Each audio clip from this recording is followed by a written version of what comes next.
So throughout the month of May, we're showing you how people impacted by the May 2024 tornadoes are recovering nearly a year after that storm. Now, one of the hardest hit areas, Benton County, just on the outskirts of Decatur.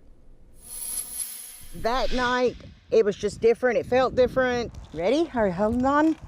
This is Terry Myers and her 4-year-old granddaughter, Zari. Usually, when the storms come through, I get on the back porch and watch to the west and watch them come through. But instead of staying in her normal spot, she went and turned on the news. I went and checked the TV, and sure enough, a tornado was coming, so I went and got her and put her in the closet. That's when this tree came crashing through her roof, landing on the exact spot where she was standing just moments before. She thinks I saved her, but really she saved me because I usually stand right where that tree landed. And while most of the damage done to their home is repaired 1 year later, others in the Decatur area have a much longer road ahead. There's something to do every day. This is rancher Tommy Turner. Nearly every inch of his 400-acre farm saw damage.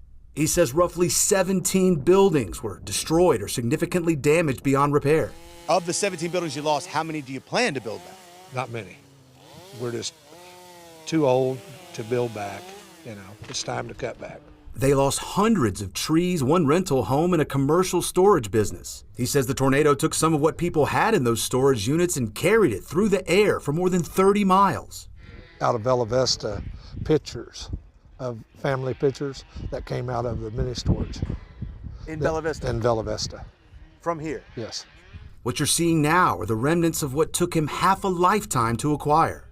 You said it took you 44 years to acquire all this stuff. How long did it take to lose it? 15 minutes. It was wiped out. He and his wife have spent the last year cleaning up every day and have barely scratched the surface. If you got up every single morning and did stuff like you're doing, repairs, fence, sawing, all this stuff, you did it every day, and you're at this point in a year, how long do you think it's going to take you? 4 years. 4 years, 4 more years to get it cleaned up, straightened up. Now, two things that both Turner and his wife have in common with Myers, her husband, and their granddaughter. None of them were hurt in the tornado, and for that, they say they are grateful.